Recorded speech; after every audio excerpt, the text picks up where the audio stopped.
Hey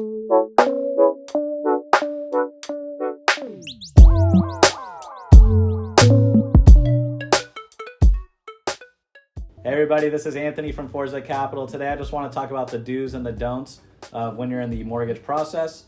So definitely do keep making your mortgage payment and making all your payments on time. Definitely do keep working at the same job. Definitely do keep using your credit card as normal and do not close any accounts. And definitely keep good communication with your mortgage company as well to keep the process moving smoothly.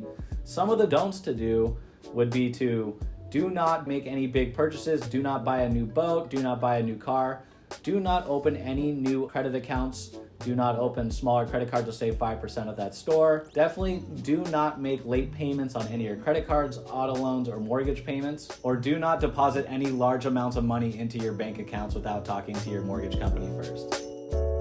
Feel free to give us a call or go to our website at www.forzacapitalfunding.com.